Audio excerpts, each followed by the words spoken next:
ஸ்டாலின் வந்து திருச்சி கிழக்கில் நிற்கணுமா, அந்த திமுகவை சேர்ந்தவங்கெல்லாம் தீர்மானம் போட்டிருக்காங்க.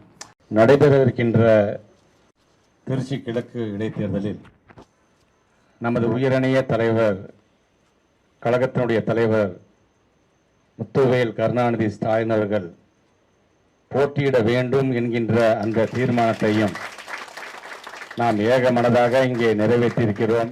அவன் எங்கே தீர்மானம் போட்டான்? இவங்க தான் சொல்லுவாங்க, டே இந்த மாதிரி தீர்மானம் போடு. எவனுமே திமுக அவனாக போட மாட்டான். கருணாநிதி கூப்பிட்டு சொல்லுவார், ஏய் தீர்மானம் போட்டேன்னு சொல்லு. ஐயா தீர்மானமே போடல, எனக்கு தெரியண்டா தீர்மானம் போட்டோம்னு சொல்லி எவன் வந்து எடுத்து பார்க்க போகிறான்? தீர்மானம் உன்னுடைய புஸ்தகம் இதெல்லாம் எடுத்து பார்ப்பேன் நான் ரெக்கார்டை அப்படின்னு சொல்லுவோம் பாரு. அதனால இவங்க சொல்லுவாங்க. அது மாதிரி இப்போ ஸ்டாலின் அப்ளிகேஷன் போடுறார், எப்படியாச்சும் மறுபடியும் இதுக்கு போகலாமா சட்டசபைக்கு, திருச்சி கிழக்கில் போய் நிற்கலாமா அப்படின்னு முதலே சொன்னேன். நான் ஸ்டாலின் தெரியாமல் வந்து மாட்டிட்டேங்கள குளத்தூரில். நீங்கள் என்னுடைய பழைய வீடியோவில் பாருங்கள், குளத்தூரில் ஸ்டாலின் தோற்பாருன்னு ஆரம்ப கட்டத்திலே சொல்லிட்டேன். நிறைய பேர் என்கிட்ட கேட்டேன், என்ன சார் இப்படி சொல்கிறீங்க? தமிழ்நாடே சொல்லுது, எனக்கு கணக்கு இருக்குப்பா காலின்னு. இப்போ திருச்சி கிழக்கு காடி போடுறாரு. அதனால் திருச்சி கிழக்கில் போய் நின்னா ஜெயிப்பாரா தேர்வாரா? அங்கேயும் ஜாரில் நிறைய அது கட்டாகி போச்சு.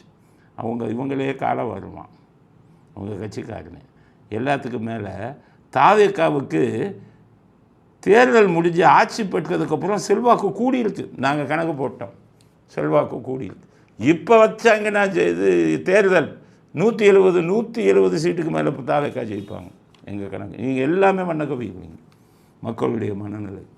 அதனால் சேகர் பாபுவை நம்பி திருப்பதி இதில் வந்துக்கிட்டு குளத்தூரில் நின்று மோசம் போய் கேவலமான தோல்வி அடைந்த ஸ்டாலினுக்கு சொல்கிறேன், என் அறிவுரை கேளுங்க, நான் உங்களுக்கு நல்லது தான் சொல்லுவேன். என் பாவம் தோக்கக்கூடாதுன்னு. ஏன்னா உங்களை ஏமாற்றிக்கிட்டு இருக்கான் சுற்றி இருக்கிறவன் தெரியும். நீங்கள் நிறையா அப்பா நீங்கள் பண்ணுன்னு அட்டூழியம் ஆகியா அப்பா அதை அதுக்கு தான் தண்டனை ஆண்டவன் கொடுத்துருக்கான். நீங்கள் மற்றவனை நம்பி திருச்சி கிழக்கில் இந்த அன்பில் மகேஸ்வரனை போய் நிற்காதீங்க.